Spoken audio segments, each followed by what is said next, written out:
The rain lashed against the warped window panes of the old Victorian house, a relentless rhythm that echoed the turmoil in Clara's heart. She sat alone in the attic, surrounded by the relics of her late husband's life, brushes crusted with dried paint, tubes of color squeezed to their limits, and stacks of sketchbooks yellowed by time. At 62, Clara's silver hair was pulled into a loose bun, strands escaping to frame her lined face.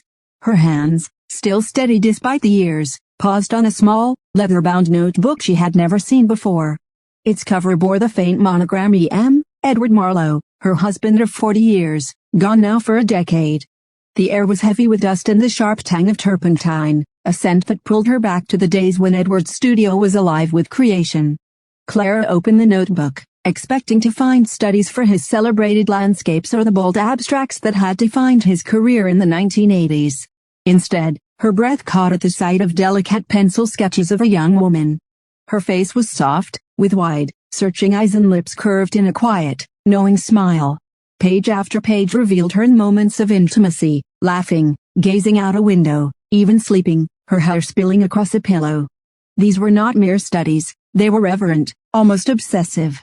At the bottom of one sketch, in Edward's precise handwriting, was a name, Isabel. A pang shot through Clara's chest. She had known every facet of Edward's work, had been his confidant, his manager, his anchor through the chaos of his artistic life. She had catalogued his sketches, framed his canvases, and balanced the books while he chased inspiration. Yet this notebook was a stranger to her, its contents a betrayal she couldn't yet name. Thunder rumbled outside, shaking the house as if urging her to dig deeper. She closed the notebook and set it aside, her hands trembling, the weight of the discovery settling like a stone in her stomach. The next morning, Clara stood in the kitchen, the kettle hissing as she brewed tea. Her son, Julian, arrived unannounced, his coat dripping from the rain. At 35, he carried his father's sharp jawline and piercing blue eyes, but where Edward had been warm and chaotic, Julian was calculated, a curator obsessed with preserving his father's legacy. He was preparing a retrospective at the Haverford Gallery to mark the 10th anniversary of Edward's death, a grand event to cement his place in art history. "You look pale, Mother," Julian said, tossing his coat over a chair. "Still rummaging through Dad's things?" Clara forced a smile, her fingers tightening around her teacup. "Just sorting. I found a notebook last night. Sketches of a woman named Isabel. Do you know who she was?" Julian's face flickered, a fleeting shadow of unease. "Isabel? Probably just a model. You know how Dad was, always sketching strangers in cafes or on the street." He pulled out his phone, scrolling absently, avoiding her gaze. His dismissal stung, but Clara didn't press him. She had spent decades as Edward's shadow, organizing his life while he painted, never questioning the muses who flitted through his work. But these sketches were different, they were personal, intimate, a side of Edward she hadn't known. The unease grew, a quiet knowing that followed her through the day. Over the next few days, Clara returned to the attic, driven by a need to understand. She sifted through crates, unearthing more of Edward's past. In a dusty corner, she found a bundle of letters tied with twine, the envelopes addressed to Edward in a looping, feminine script.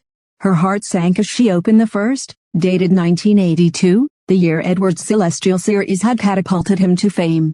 The letter was from Isabel, describing long summer days in his studio, mixing paints, posing for sketches, and watching him work. "You said I was your light," she wrote. "I see it in every stroke of your brush." Clara's hand shook as she read more. The letters painted a vivid picture. Isabel had been Edward's assistant, a young artist fresh from college, hired to help with his canvases. But their relationship had grown deeper, more dangerous. One letter, dated 1983, spoke of a secret marriage, a quiet ceremony hidden from Clara, from the world. The final letter, from 1985, was sharp with pain. "You've chosen her. I won't beg. But know this, I was the spark for your greatest work." Clara sat back, her mind reeling. The celestial series, those vibrant, swirling abstracts, had been Edward's breakthrough, the paintings that had filled galleries and bank accounts. She had always believed they were inspired by their life together, by the quiet evenings they spent under the stars, her steady presence grounding his wild creativity. But now she saw the truth. Isabel had been the muse, the fire behind his genius. Clara's role had been reduced to that of the dutiful wife, invisible in his art. The retrospective loomed, and Julian insisted Clara stay out of the spotlight. "This is about Dad's work," he said, his tone gentle but firm. "Let me handle it," Clara nodded, accustomed to fading into the background. She had always been the practical one, the one who kept the household running while Edward chased his visions. But the notebook and letters changed everything. Each night, she returned to the attic, searching for more clues, driven by a mix of grief and anger. In a forgotten portfolio, she found her salvation, sketches from the early 1970s, before Isabel, before fame. They were studies of landscapes, flowers, and, most strikingly, Clara herself. Her younger face stared back at her, captured in quick, confident lines, her eyes bright, her smile tentative but hopeful. These were the seeds of Edward's style, the foundation of his later abstracts. And there, on one sketch, was her signature, Clara, 1971. The discovery was a revelation. She hadn't just supported Edward, she had shaped him, inspired him in those hungry, formative years. Yet he had erased her, replacing her with Isabel in both life and art. The day of the retrospective arrived, and the Haverford Gallery was a sea of black dresses and tailored suits. Critics, collectors, and art students filled the space, their voices a low hum under the chandeliers. Clara wore a simple black dress, her silver hair swept back, blending into the crowd as Julian took the stage. He spoke with passion about Edward's legacy, his voice steady but emotional. Then, he unveiled a surprise, a previously unseen painting titled The Muse, dedicated to a woman who shaped my father's vision.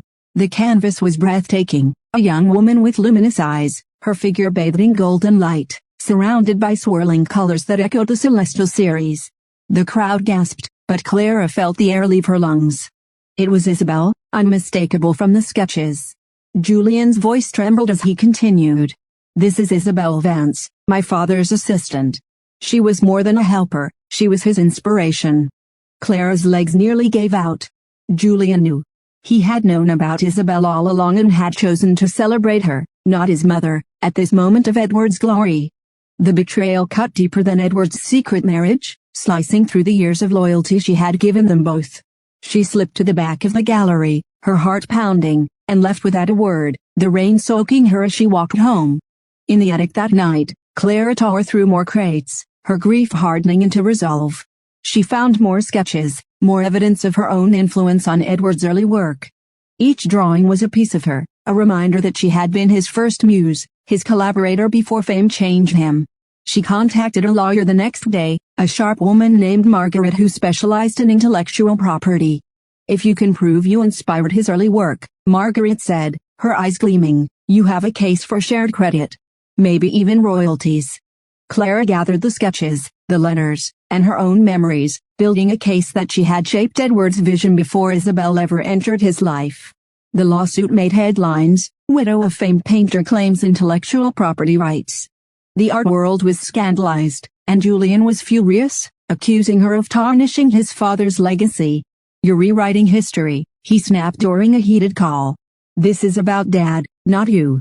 But Clara pressed on, driven by a need to reclaim her story. She wasn't just fighting for credit, she was fighting for herself, for the woman she had been before Edward's shadow consumed her. The trial was a spectacle, drawing crowds and reporters. Isabel appeared, now in her 50s, still striking with sharp cheekbones and a defiant gaze. She countersued, claiming she had drawn the early sketches, not Clara, and that Edward had merely borrowed them for his own work. Isabel presented a portfolio of drawings that mimicked Clara's style, her confidence swaying the courtroom. Clara's heart sank. The sketches were convincing, and Isabel's charisma was a force, painting her as the true genius behind Edward's art. But Clara had one last card to play. In the attic, she had found a canvas from 1972, one of Edward's earliest abstracts. Hidden in the layers of paint, visible only under ultraviolet light, was her signature, etched into the primer. Margaret presented it to the court, and an expert confirmed its authenticity, tracing the signature to Clara's hand. Isabel's face fell, her claim unraveling as the truth emerged. Clara had been the origin, the spark, long before Isabel. The court ruled in Clara's favor, granting her partial credit for Edward's early work and a share of the royalties from his estate. The victory was bittersweet, Money couldn't erase the years of being unseen, but it lit a fire in Clara. She began painting again, her own work, bold and unapologetic abstracts that drew from her pain, her triumph, her rediscovered voice. Galleries took notice, drawn to the raw emotion in her canvases. Clara Marlowe's name began to appear in reviews, no longer tethered to Edwards. Isabel faded from the spotlight, her credibility shattered. Julian, torn between anger and guilt, attended Clara's first solo exhibition months later. He stood before one of her paintings, a swirling canvas of blues and golds that seemed to pulse with life. "I didn't know you had this in you," he whispered, his voice thick with something like regret. Clara smiled, her eyes bright with a fire she hadn't felt in decades. "I always did." The rain still fell outside, but in Clara's studio, the light was her own. She picked up a brush, dipped it in crimson, and began to paint, each stroke a declaration of her reclaimed place in the world.